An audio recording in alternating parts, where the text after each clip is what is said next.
Hi friends, எல்லோரும் எப்படி இருக்கீங்க? வீடியோஸ் போட்டு ரொம்ப நாள் ஆகிடுச்சு, எனக்கே தெரியும். நிறைய ஃப்ரெண்ட்ஸ் வந்து என்கிட்ட கேட்டுகிட்டே இருந்தீங்க, என்னாச்சு ஏன் வீடியோஸ் போடுறதே இல்லை, அவ்வளோதான் நான் கொஞ்ச நாள் போட்டுட்டு இருந்தேன், ஸ்டாப் பண்ணிட்டியா அப்படின்னு சொல்லிட்டு கேட்டுட்டு இருந்தீங்க. இல்லை, அப்படிலாம் எதுவும் இல்லை. எனக்கு வந்து டைம் கிடைக்கல. எல்லா ஒர்க்கும் மேனேஜ் பண்ணுறதுனால எனக்கு வந்து ரொம்ப கஷ்டமாக இருந்துச்சு. இப்போ தான் வந்து நாங்கள் புது வீட்டுக்கு ஷிஃப்ட் ஆகி வந்தோம். ஒரு 3 வீக்ஸ் முன்னாடி தான். வீடு வந்து ஒரு 90% வந்து செட்டில் பண்ணியாச்சு. அப்படியே ஆஃபீஸ் ஒர்க்கு, வீட்டு ஒர்க்கு, குக்கிங்கு எல்லாம் சேர்த்து பார்க்குறது வந்து ரொம்ப வந்து கஷ்டமாக இருக்குது. அதனால தான் வீடியோஸ் வந்து இதனால் போட முடியல. இப்போ வந்து ஓரளவுக்கு ஓகே தான். ஸோ இதுக்கப்புறம் வீடியோஸ் வந்து ரெகுலராக நான் வந்து போடுவேன். இல்லைனாலும் அட்லீஸ்ட் 1 டேக்கு ஒரு ஷார்ட் வீடியோவாவது போடணும் அப்படின்னு சொல்லிட்டு இருக்கேன். பார்க்கலாம் எப்படி போகுது அப்படின்னு சொல்லிட்டு.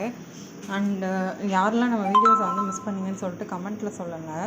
நான் வந்து சீக்கிரமாக என்னோடய ஹோம் டூர் வந்து டீட்டெயில்டாக நான் போடுறேன். நிறைய பேர் வந்து கேட்டிருந்தீங்க, வீடு இப்போ எப்படி இருக்குது, எல்லா வேலையும் முடிஞ்சிடுச்சா, அதை வந்து வீடியோவாக போடு அப்படின்னு சொல்லிட்டு கேட்டிருந்தீங்க. ஸோ அதுவும் நான் வந்து பண்ணுறேன். நம்ம சேனலை நீங்கள் எப்பயும் பார்ப்பீங்க. அண்டு இப்போ இந்த கேப்பில் வந்து நம்ம சேனலை மிஸ் பண்ணியிருந்தீங்கன்னா கண்டிப்பாக எனக்கு வந்து கமெண்ட்டில் சொல்லுங்கள். நான் மிஸ் பண்ணேங்க்கா அப்படின்னு சொல்லிட்டு எனக்கு கமெண்ட்டில் சொல்லுங்கள். இல்லைனா இன்ஸ்டாகிராமில் நீங்கள் என்கிட்ட மெசேஜ் பண்ணி பேசணுன்னாலும் வந்து பேசலாம். ஸோ கண்டிப்பாக நம்ம சேனலை வந்து நீங்கள் ஃபஸ்ட்டு சப்ஸ்கிரைப் பண்ணி வச்சுக்கோங்க. நிறைய ஃப்ரெண்ட்ஸ் வந்து சப்ஸ்கிரைப் பண்ணாமலே பார்த்துட்டு